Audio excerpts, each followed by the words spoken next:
Assalamualaikum warahmatullahi wabarakatuh.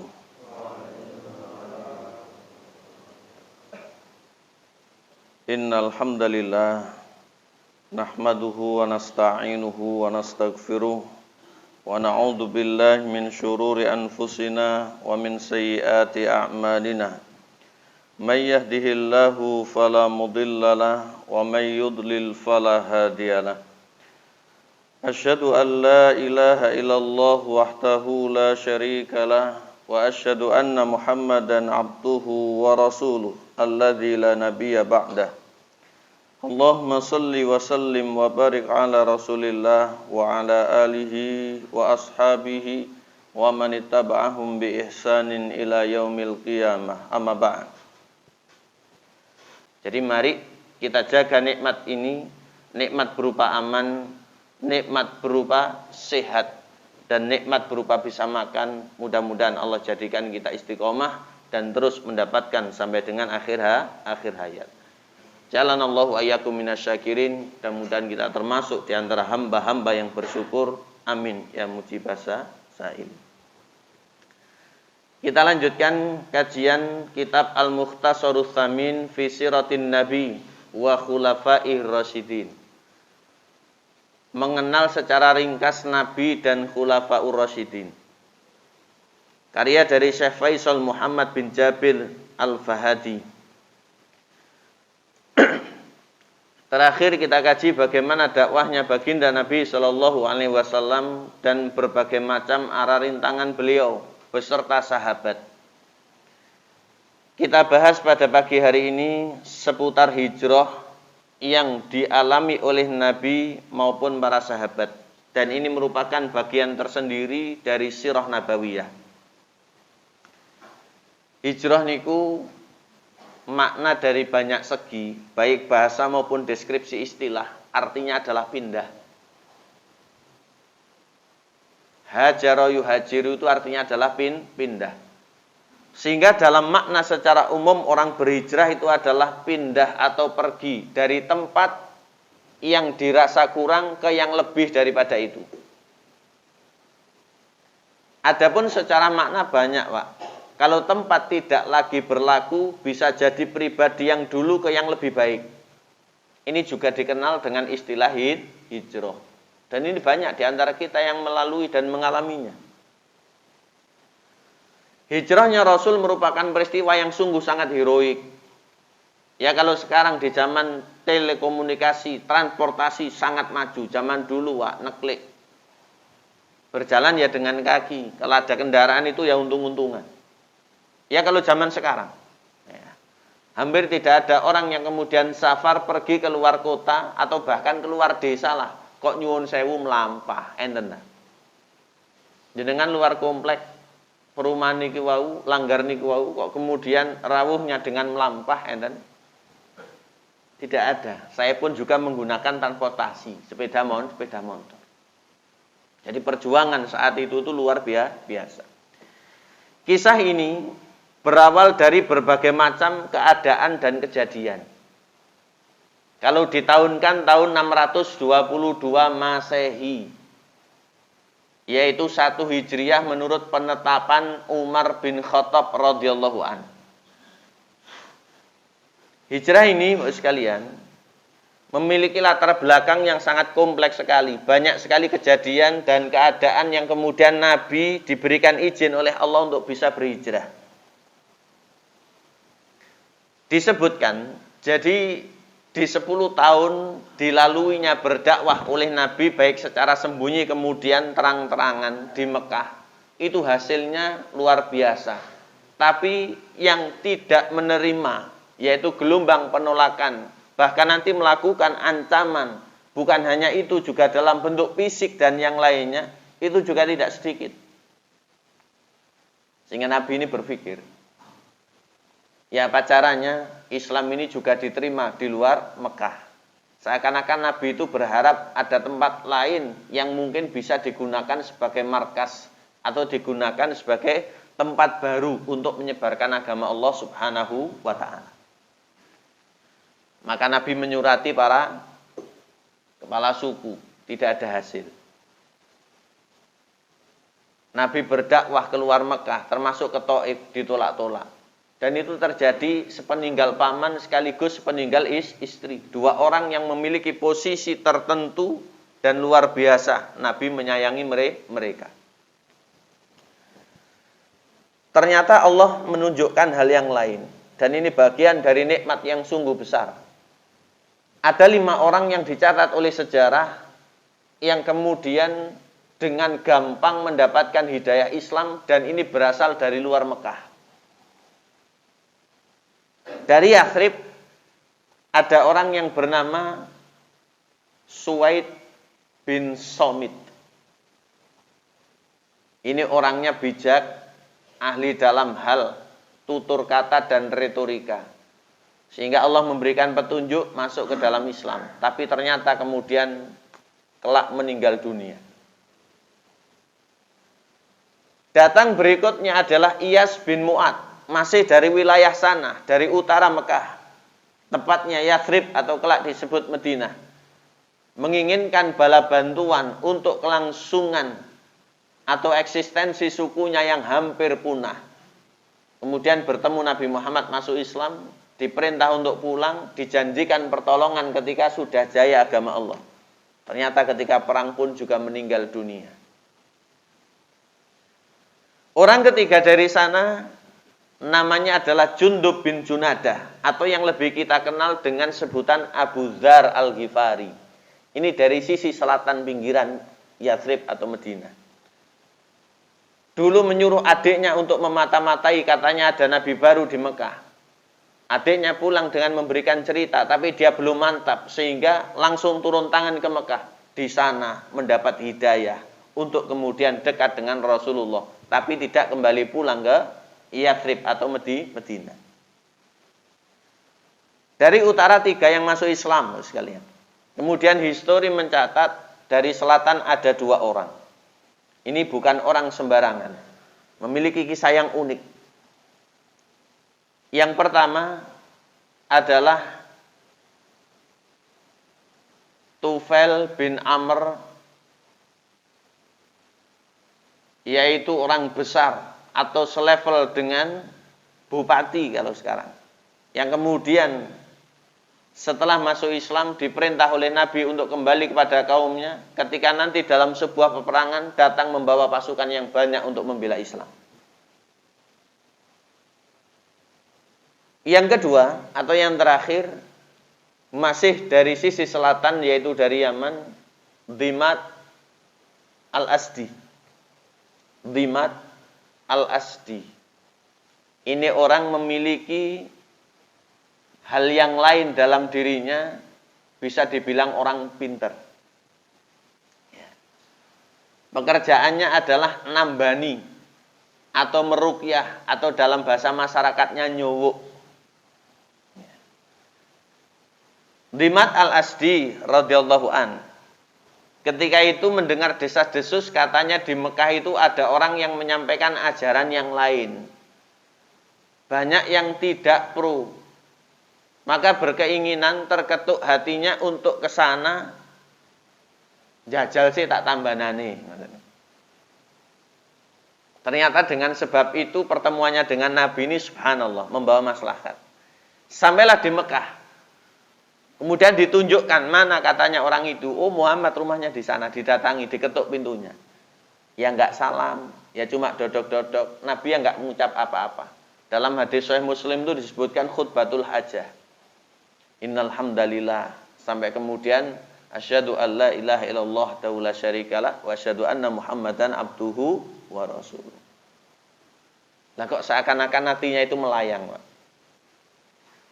Kemudian Muhammad coba ulangi lagi, dibacakan oleh Nabi. Berarti kalau ada orang tertarik di antara tandanya itu mau memperhatikan. Subhanallah. Setelah itu mendapatkan hidayah petunjuk masuk Islam. Itu historinya khutbatul hajah. Menawi lho sakniki lek diwaos kali khotib Jumat ngantuk ilang. Menawi ya. Ketika dalam pengajian dan yang lain itu mungkin bisa terjadi seperti itu. Tapi historinya dulu memang demikian. Dan ini berasal dari Islam. Setelah 5 orang ini masuk ke dalam agama Islam, Nabi mendapatkan hiburan. Nabi semakin bersyukur. Ternyata dari Madinah atau Yathrib itu datang 6 orang berikutnya. Kemudian nanti membentuk baiat-baiat yang kemudian terus memfollow up dengan Nabi Nabi mengajar orang-orang itu datang ke Mekah. Bahkan dengan momen terjadinya ibadah haji atau umroh. Maka mereka menginginkan seorang guru atau seorang mubalik atau utusan Nabi yang bisa mengajari mereka secara kontinu. Nabi memilih Mus'ab bin Umair.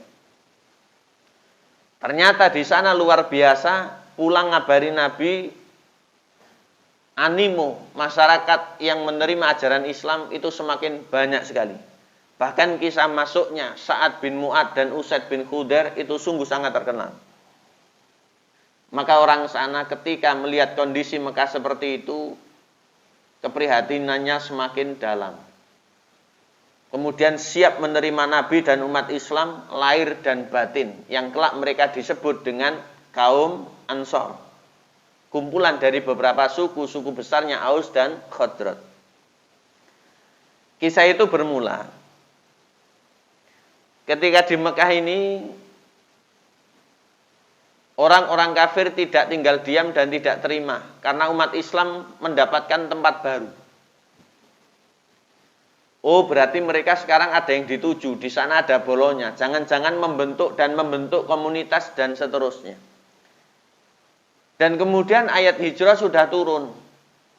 Nabi mengizinkan beberapa sahabat untuk pergi duluan. Nanti yang belum diizinkan oleh Nabi 2. Dikatakan oleh ulama, falamma ra'a Rasulullah sallallahu alaihi wasallam annal anaf ishtadda alaihi wa ala ashabihi adzina li ashabihi bil khuruj min Makkah ilal Madinah illa Abu Bakrin wa Ali fa innahu lam ya'dzan lahuma. Ketika kondisi yang semakin sulit di Mekah, mau tidak mau harus mengharuskan umat Islam itu untuk meninggalkannya, yaitu menuju Madinah. Maka oleh Nabi diizinkan seluruh sahabat kecuali 2, Abu Bakar dan Ali. Abu Bakar untuk menjadi teman, Ali nanti untuk menjadi pengganti agar Nabi lancar dalam berhijrah. Bapak Ibu sekalian rahimakumullah, para sahabat kemudian berduyun-duyun secara eksodus pergi ke Madinah. Inilah yang kemudian menjadikan orang kafir Quraisy semakin muntab. Di satu tempat yang menjadi peninggalan leluhur mereka yang disebut Darun Nadwah. Mereka kemudian melakukan rapat secara mendadak dan ini sangat urgen. Dihadiri oleh perwakilan masing-masing suku besar. Ternyata setan menjadi orang yang kesekian di antara mereka. Di antara nanti yang diflorkan kemudian disepakati, mau nggak mau harus menghabisi Nabi Muhammad. Ini adalah puncaknya. Dan ini rencana terjahat di muka bumi. Dengan cara dimasak, agar tidak bisa dituntut balas. Kemudian dipilihlah 14 pemuda. Yang mereka jago dalam pedang, ahli dalam nikam. 14 pemuda itu dipilih untuk kemudian malam itu membunuh Nabi Muhammad dengan sekali tebasan pedang rame-rame. Tapi Allah Subhanahu wa taala punya rencana yang lain. Wa makaru wa makarallah. Dikatakan oleh Aisyah radhiyallahu anha, disebutkan oleh banyak sekali hadis sahih termasuk riwayat Imam Muslim. Yaitu ketika secara mendadak di hari itu Rasulullah pergi untuk menemui Abu Bakar As-Siddiq radhiyallahu anhu. Fata Abu Bakrin radhiyallahu anhu fi sa'atin kana la ya'tihi fiha falamma ra'ahu Abu Bakar qala Rasulullah sallallahu alaihi wasallam innallaha qad adzina li fil khurud faqala Abu Bakar asuhba ya Rasulullah qala na'am. Jadi satu ketika Rasulullah itu bertemu dengan Abu Bakar dan ini situasinya itu secara spontanitas kemudian berkata, kita telah diizinkan untuk berhijrah Abu Bakar. Apakah Anda perlu pendamping wahai Rasul? Iya. Kemudian Abu Bakar siap. Ini adalah Abu Bakar, bukan orang sembarangan. Banyak orang sekarang itu siap seneng, tidak siap susah. Betul tidak, Pak? Ayo nanti nak Solo. Monggo, tapi melaku yo. Enggak banyak orang siap. Nggih napa nggih? Ayo nanti nak Surabaya. Golek apa golek kuliner. Numpak apa motorku, siap. Tapi tadi jalan kaki belum tentu orang itu siap. Abu Bakar As-Siddiq ketika dipanggil oleh Allah maupun diseru oleh Rasulullah SAW, lahir batin beliau siap. Tidak tahu nanti itu dia hidup atau bahkan mati, enak ataukah susah, itu siap. Orang-orang sudah banyak yang pergi ke Yathrib atau Madinah. Kemudian Rasulullah merencanakan berhijrah. Maka disebutkan di malam itu, sudah dipersiapkan, namun secara politis, itu luar biasa. Arah utara kalau dituju itu lebih cepat dengan searah, tapi Nabi menggok dulu. Ini adalah luar biasa. Dikatakan Bapak sekalian, bahwasanya ketika Rasulullah berhijrah ini sudah dikepung oleh belasan orang kafir Quraisy tadi yang ahli dalam pedang, jago dalam nikam, sudah siap untuk nanti mengeksekusi Nabi Muhammad. Dikatakan oleh Imam Ibnu Hisham, disebutkan ada ayat di surat Yasin. Ini kata Imam Ibnu Hisham. Disebutkan ada ayat di surat Yasin.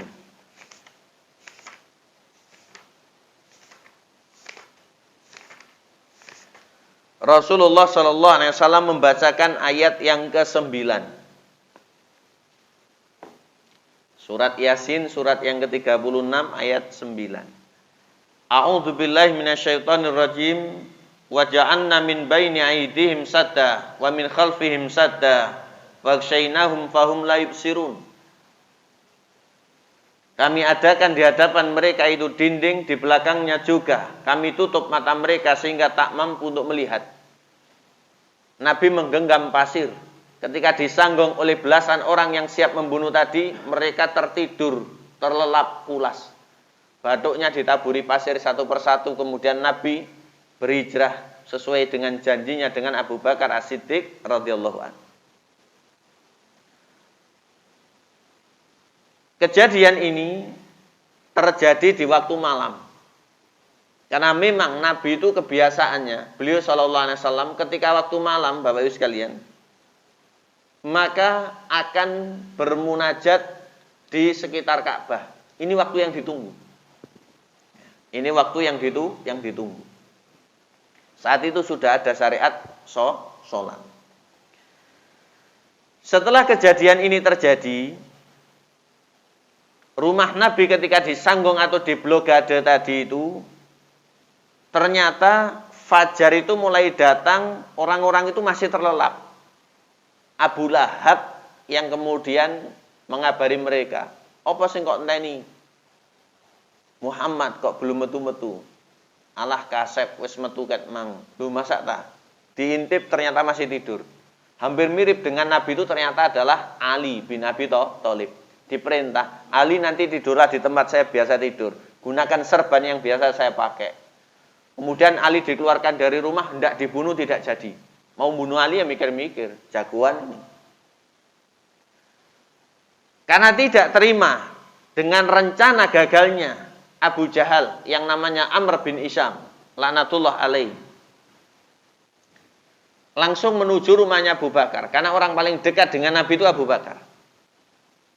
Di situ ada anaknya yang perempuan, namanya adalah Asma, istri dari Zubair bin Awam radhiyallahu anhu. Bapakmu nanti nduk, nak ngerti saya. Mbak Muhammad nak ngerti. Uampleng jamaah sehingga pipinya kiri itu memerah, antingnya niku ceblok. Tiang model nopo niki? Gelute wanine kali wong wedok. Menang gak kondang, kalah kemudian kisinan. Abu Jahal itu seperti itu. Kemudian masih tidak terima dengan kegagalannya, dengan rencana yang tadi diperkirakan sudah matang. Akhirnya membentuk sayembara. Dikumpulkannya orang-orang tertentu dan seterusnya. Siapa yang bisa menangkap Muhammad dan Abu Bakar? dapat sekian uqoyah itu unta, dan seterusnya. Tapi upaya itu pun tidak membuahkan hasil. Rasulullah tidak langsung ke utara, tapi berbelok dulu. Beliau sallallahu alaihi wasallam bersama Abu Bakar menuju Gua Thur. Menuju Gua Thur. Di sana beliau bermukim beberapa waktu. Kalau malam hari ditemani oleh putranya, yaitu putranya Abu Bakar As-Siddiq radhiyallahu an. Rasulullah sallallahu alaihi wasallam kalau malam ditemani oleh putra Abu Bakar yang bernama Abdullah. Ini adalah saudara dari Asma, seibu saya. Setelah itu kemudian kalau paginya pulang, maka ada orang yang dimerdekakan oleh Abu Bakar, dulunya budak, disuruh untuk membawa kambing nutupi jejak kaki itu tadi. Namanya Amir bin Fuhairah.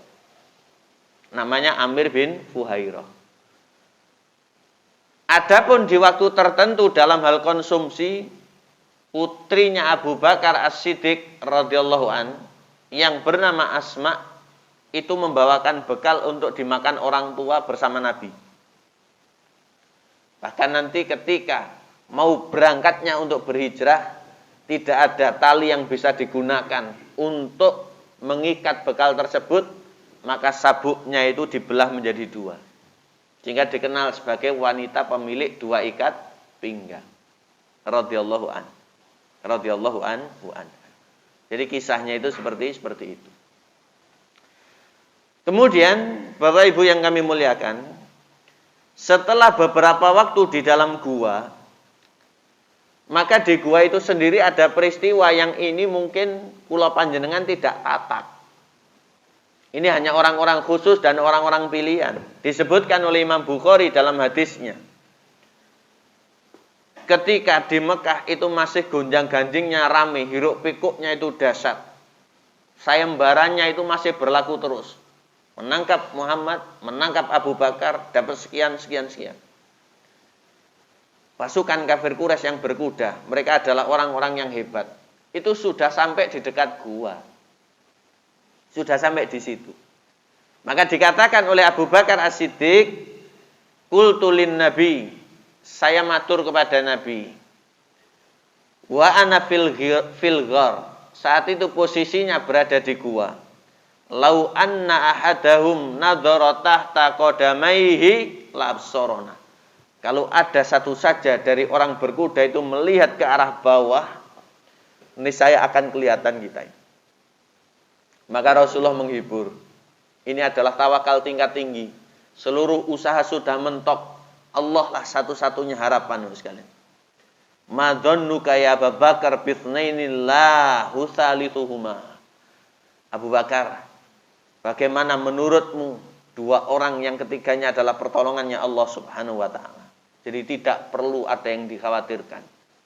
Tawakalnya luar biasa.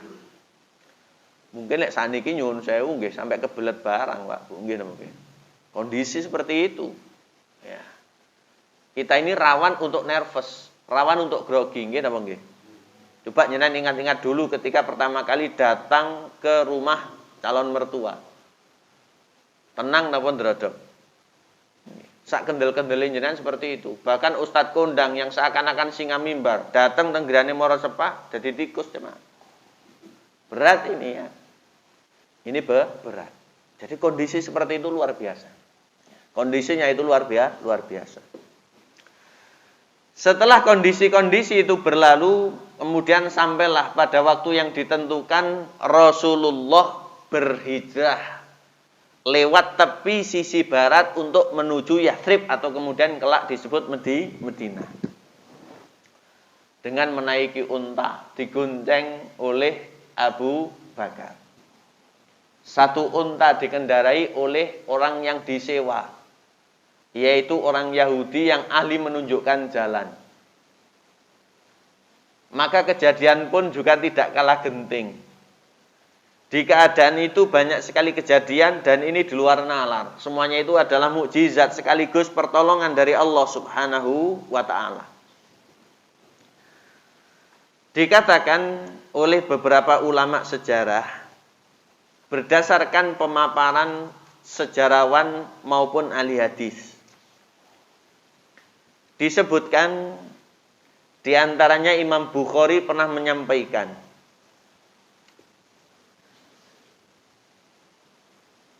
kata Abu Bakar As-Siddiq radhiyallahu an, ketika kami telah melakukan perjalanan sepanjang malam, begitu pula esok harinya, sampai seakan-akan matahari itu berada di atas kepala, suasana sangat panas teriknya luar biasa. Maka saya mengangkat sebuah batu besar yang berukuran panjang, yang mempunyai bayangan sehingga tidak tersengat oleh terik matahari. Iup-iup ini watu, payung dereng enten, ya, sampai seperti itu. Maka ketika berteduh, aku meratakan tempat dengan tanganku untuk Nabi sehingga beliau bisa tidur. Lalu aku bentangkan hamparan yang terbuat dari kulit binatang seraya berkata, silakan sare wahai Rasulullah. Maka aku pun mengontrol kondisi di sekeliling. Lantas Rasulullah tidur. Dan aku amati kondisi sekitar. Tiba-tiba aku melihat seorang pengembala yang sedang menggiring kambing menuju tempat yang kami berada di situ. Tiba-tiba enten tiang angon. Kebiasaannya orang Arab niku berkemah dengan bergembala. Orang tersebut menggiring kambingnya menuju ke tempat kami. Lalu saya bertanya, siapa ndoromu wahai bocah? Jadi anak muda yang ditanya, juraganmu sapa le? Orang itu menjawab, orang dari penduduk Madinah. Kemudian Abu Bakar bertanya lagi, sing kok angon enek sing nek diombe ta susune? Apakah yang kamu gembalakan ini ada yang sedang menyusui sehingga bisa diperah? Anak itu menjawab, iya. Kemudian kata Abu Bakar, apakah dapat diperah? Iya. Kemudian diambil kambing tersebut, diserahkan. Kemudian setelah itu bersihkan susunya dari tanah, bulu dan kotoran. Lalu dia memerah semua air susu yang terkumpul. Aku memiliki bejana kecil yang aku bawa untuk kebutuhan Nabi, kata Abu Bakar. Beliau gunakan untuk minum dan wudhu. Kemudian aku datangi beliau namun mendapatkannya masih tertidur. Sehingga aku tidak ingin membangunkannya. Lalu setelah beliau terjaga barulah aku memberikan. Aku tuangkan air susu tersebut. Kemudian aku berkata, minumlah wahai Rasulullah. Kemudian beliau pun minum. Sehingga saya pun juga senang. Kemudian beliau berkata, bukankah sudah waktunya berangkat? Kemudian ku jawab benar, kata Abu Bakar, lalu kami pun berangkat. Ini khidmahnya Abu Bakar As-Siddiq tanpa istirahat untuk melayani dan luar biasa pengorbanannya untuk Nabi. Nah bayangkan Pak, jenengan kesel ngoten, sepun rasane gerah. Kemudian tidak tidur siang, tasik membantu tiang. Tidak semua orang kuat di antara kita. Bahkan kadang tidur mawon tasik ngeluh. Jadi orang-orang soleh terdahulu itu diriwayatkan dalam kitab-kitab salaf. Ketika perjalanan itu membuat kesepakatan. Monggo safar, kula purun, pokok kula saged khidmah dateng jenengan. Ya. Beda dengan orang sekarang ya. Monggo safar, engko gawakno ya kresek mbek koperku ya. Bedanya dengan orang sekarang. Orang dulu itu seperti itu. Bahkan kalau kita lihat ada ulama yang luar biasa. Syekh Abdurrahman Yahya Al-Mu'allimi. Ini ulama kondang, alim mutafannin, memiliki keterampilan dalam disiplin ilmu yang banyak. Ada ulama pula yang ingin sowan. Kemudian datanglah ke kota suci tersebut. Orang yang sowan ini menuju ke perpustakaan karena ulama itu katanya sering di situ. Ya setiap pagi disuguhi minuman oleh orang yang sepuh, dituangkan di gelas monggo diunjuk. Kemudian tanya pada juru kunci perpus atau pustakawannya. Kula pengen kepanggih rawuh sowan dateng ulama niki. Lho mboten usah. Tiap pagi sudah memberikan jenengan minuman. La dalah. Sampai seperti itu. Beda dengan zaman sekarang. Kisah yang lain. Disebutkan oleh sekalian. Kisah ini ada di dalam riwayat Imam Bukhari. Ada kebiasaan yang dimiliki oleh Abu Bakar yaitu selalu membonceng Nabi dalam peristiwa hijrah ini. Jadi Nabi di belakang, Abu Bakar di depan, naik satu unta. Dan Arab itu untanya berpunuk satu. Kalau dari dataran Asia mereka berpunuk dua. Ya. Berbicara tentang Abu Bakar yang biasanya membonceng Nabi, hal ini karena beliau seorang yang sepuh yang sudah dikenal sementara Nabi masih muda dan belum dikenal katanya. Seorang laki-laki berkata kepada Abu Bakar, "Siapa laki-laki yang bersamamu?" Dijawab oleh Abu Bakar, "Huwa hadin." Ini adalah yang menunjuki saya. Cek mboten dicurigai wong, ini adalah yang biasa menunjuki saya. Maksud Abu Bakar menunjuki jalan kebaikan ila siratil mustaqim, bukan kemudian sekedar penunjuk jalan saja. Ini dalam bahasanya itu tauriyah. Jadi melemparkan makna kepada orang lain, memunculkan ambigu, kersane, keselamatan secara agama itu terjaga. Namun ini tidak boleh dipolitisir. Tidak boleh pula dibuat pencitraan. Dalam arti apa? Ya kalau hukum asalnya biasa, ya biasa, nggak ada situasi dan kondisi genting. Kalau tidak, seperti ini baru diperlukan. Tapi mboten enten tiyang sing bendino ngeten nek perbuatane ya. Ora ana masjid barang kemudian selawuran sarung ternyata mencolot menclok nok kene, ora ketok sembayang ya. Pamit keluargane kok suwi to, Pak? Iya iki mau ngene dan seterusnya. Nah, ini tidak boleh. Berikutnya. Kisah yang lain masih terkait dengan hal ini diriwayatkan oleh Imam Bukhari. Ada orang yang bernama Suraqah bin Malik. Suraqah bin Malik ini termasuk bangsawan dari Bani Mudlij. Ketika mendengar sayembara, barang siapa yang bisa menangkap Nabi Muhammad dan Abu Bakar, yaitu sahabatnya, akan mendapatkan 100 ekor unta. Ini imbalan yang tidak kaleng-kaleng. Maka banyak orang berlomba-lomba mencari. Termasuk ada Suraqah bin Malik. Ternyata Suraqah bin Malik ini melihat yang dimaksud. Didatangi dengan kuda. Maksudnya mau menangkap. Ternyata nyuwun sewu gejongor ndelorong jamaah. Kudanya itu masuk ke dalam pasir. Kemudian setelah itu bertobat. Kemudian setelah itu ditanya oleh orang kafir Quraisy, saya tidak melihatnya. Singkat cerita sampai seperti itu. Jadi selalu diberikan pertolongan dan perlindungan oleh Allah Subhanahu wa taala. Kisah yang lain. Disebutkan kisah di dalam sebuah riwayat ketika dalam perjalanan Imam Ibnul Qayyim dalam kitabnya Zadul Ma'ad, kemudian Imam Az-Zahabi, kemudian Imam Hakim dalam kitabnya Al-Mustadrak. Dalam Al-Mustadrak disebutkan ketika Rasulullah di perjalanan yang panjang bersama dengan Abu Bakar dan penunjuk jalan, maka menemukan sebuah kemah yang dihuni oleh Ummu Ma'bad Al-Khuzaiyah dan suaminya Abu Ma'bad Al-Khuzai. Dikatakan di kemah tersebut hidupnya sederhana.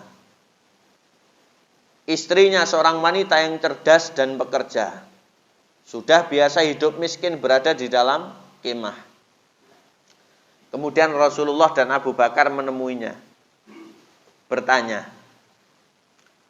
"Bu, bisakah kambing itu saya perah susunya?" Subhanallah. Kambing yang tidak bersusu, yang kurus kering, itu nalar manusia tidak nyambung. Jadi Ummu Ma'bad berkata, tidak menyusui, tidak ada apa-apanya. Kata Rasulullah, kalau diizinkan saya perah. Bismillah, tidak tahu baca apa. Kemudian diperah oleh Rasulullah, keluarlah air susu yang cukup diminum oleh Rasul dan Abu Bakar dan keluarganya Ummu Ma'bad. Ini mukjizat, Pak. Ini mukjizat saat itu. Kok menawi enten dungane jenengan tiru ya kira. Ini mukjizat. Dari cerita ini kemudian Rasulullah pamit.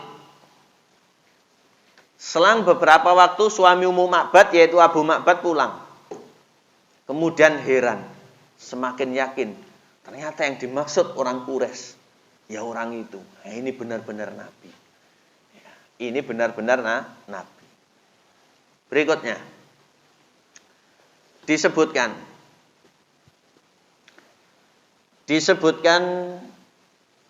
di dalam kitab Usdul Ghobah, dalam perjalanan yang panjang ketika berhijrah itu Rasulullah bertemu dengan Buraidah bin Hasib al-Aslami. Beliau membawa 80 keluarga. Kemudian masuk Islam. Setelah Rasulullah sholat Isya mengimami mereka, Buraidah ini kemudian balik ke kampung halamannya. Baru ketika selesai perang Uhud ke Madinah untuk menemui Rasulullah. Ketika perang tersebut, Buraidah membawa pasukan 70 orang penunggang kuda dari sukunya, yaitu Bani Sahm. Kemudian membela Rasulullah dan mereka sumpah setia kepadanya.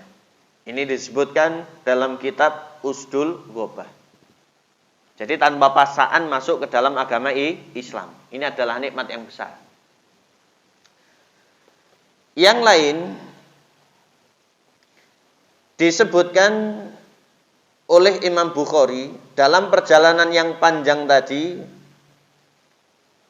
Rasul Shallallahu Alaihi Wasallam berada di satu tempat yang disebut Rim. Berada di satu tempat yang disebut Rim.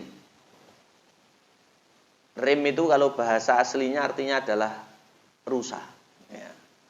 Sehingga karim itu perlu ditelaah. UNT karim. Karim kalau karimun itu artinya adalah dermawan. UNT karim. Karim lek karimin berarti koyo kidang. Wah ini musibah. Jadi orang Arab. Rasulullah berjumpa dengan Zubair bersama rombongan umat Islam. Mereka ini adalah para pedagang yang pulang dari negeri Sam. Lalu Zubair mengenakan pakaian berwarna putih untuk Rasulullah dan Abu Bakar. Ini disebutkan oleh Imam Bukhari. Jadi mereka ini belum hijrah.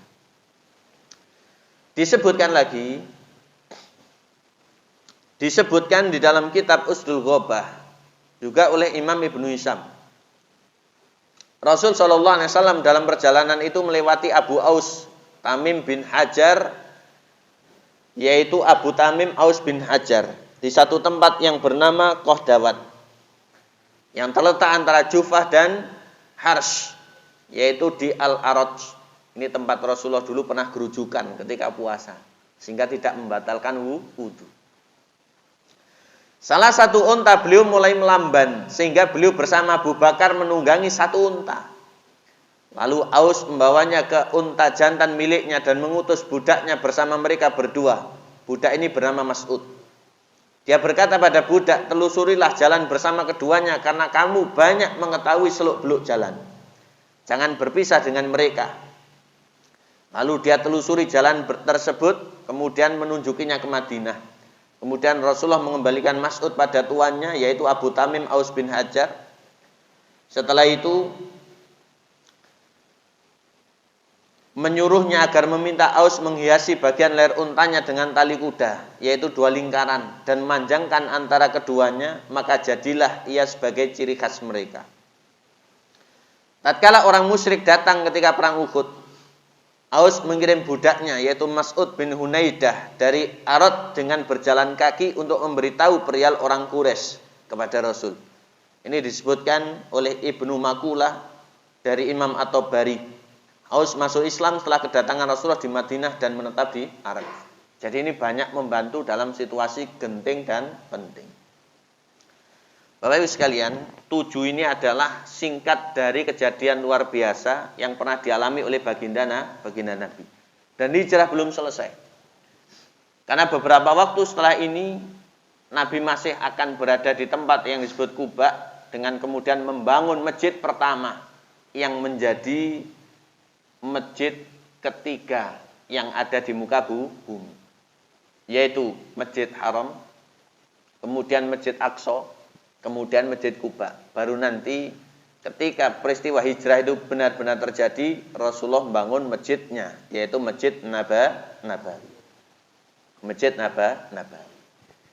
Tapi karena waktu sudah menunjukkan hampir pukul 6, sampai di sini dulu kisah hijrah kita. Mudah-mudahan bisa kita lanjutkan di lain kesempatan.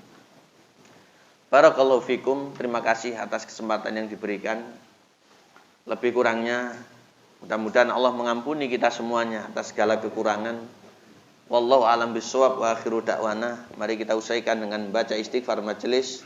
Subhanakallahumma bihamdika asyhadu alla ilaha illa anta astaghfiruka wa atubu ilaik. Wassalamualaikum warahmatullahi wabarakatuh.